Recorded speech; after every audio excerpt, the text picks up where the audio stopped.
So the weather here in Illinois has finally gotten crappy.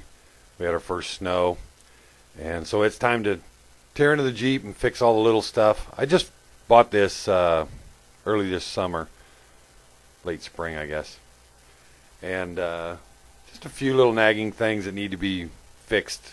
I drove it all summer just kind of documenting it, fixed a few things along the way, but it's time to really get serious about it. So this video I'm going to show taking the front clip off of the Jeep, because I'm actually tearing the whole body off the frame to fix a few things.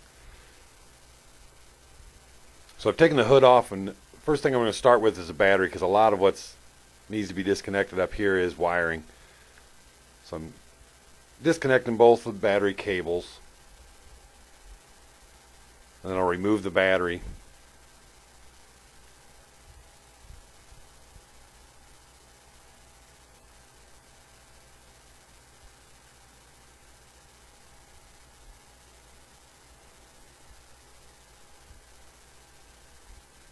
And once it's out, I can remove the battery tray. Most of these were nuts, I think, on studs coming out of the firewall. Maybe not. Maybe they were bolts going through there into captured nuts in the firewall. ½ inch, if I remember right. With that out of the way, we can start removing things off the fender. A previous owner had put a fuel pump, electric fuel pump in the back, and ran it up to this regulator. It's a Holley fuel regulator, mounted it to the fender. You probably don't have one on yours, maybe you do. The fender's become a popular place for add-ons and things to be bolted to. But basically I have to remove everything off of this fender. Like this, he put a power strip and there's a wire running straight to the battery. I'm sure when he was building, he's like, wow, I'll put a 12 volt block here, and then anything needs 12 volts I can run it off that. Well, there was only one wire going to it, and it was the radio. I'm sure you could find a better place to do that, so that probably won't go back on. Now this item here, you can barely see it, is the starter solenoid. You probably do have one of these, and there's threaded bungs in the fender. I'm just pulling the quarter 20s out of it, just clearing this fender off so we can remove the fender. And this, not very well lit, but this is up under the front fender. Right here I'm pushing, I've removed the marker light from the fender flare, and I'm shoving it through the hole. And then I'm coming in, and there are 3 bolts that bolt the front of the fender up under the fender to the grill. There's captured nuts inside the grill. So just buzz those out. There, I've done 2 of them. Move the camera down, do the bottom one. And that'll release the fender from the front grill. And then there are 4 inside the fender up against the firewall. Again, captured nuts inside the firewall. Just removing the 4 bolts. And that fender will be free.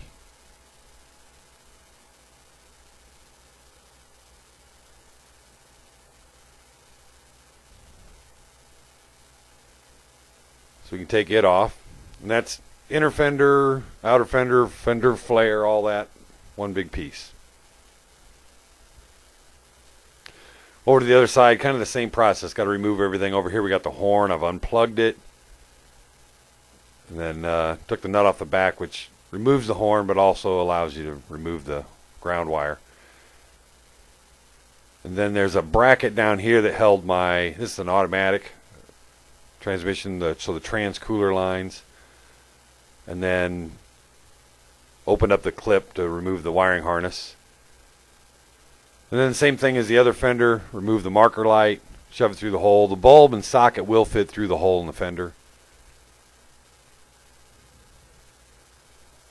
so that'll stay with the grill. And then 3 bolts down the front. Again, this is looking inside the fender towards the front of the wheel well. 1 more down at the bottom. And then towards the back, the same 4 bolts up the side. Capture nuts in the firewall, so you don't have to hold a wrench. Just buzz them out with your air ratchet. And be ready for the fender to fall when you get them all out. I just kind of leaned against it and let it kind of fall onto the tire.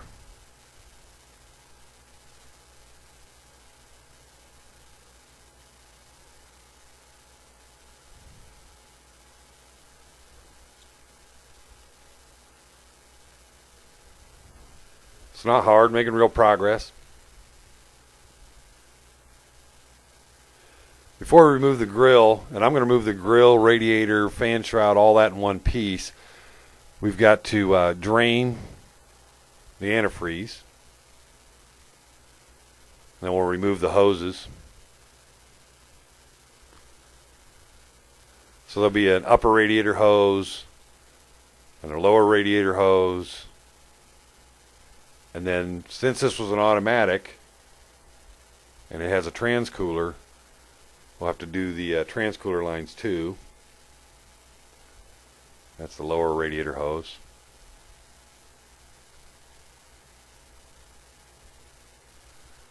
So I've undone the two hose clamps on the transmission lines and then just pulled them off.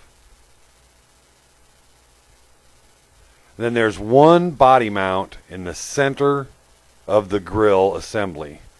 You get under there and this one bolt pulls out of the bottom.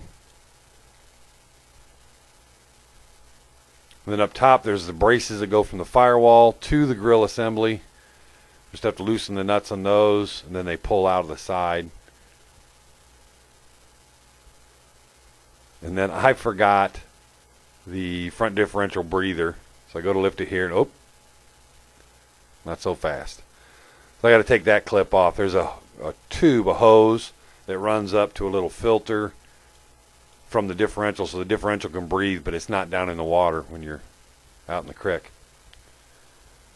So then I'm taking that whole radiator, grill, fan shroud off in one piece. So, not hard. Don't be afraid. Just thought I'd show it to you in case you're thinking about doing a project like that. If it was helpful, maybe buy me a beer with your Google Wallet by clicking on support this channel. Click on the merch button, get yourself a hat or a t-shirt. Like, comment below, and be sure to subscribe to the channel and check out the Jeep playlists. Jeep on!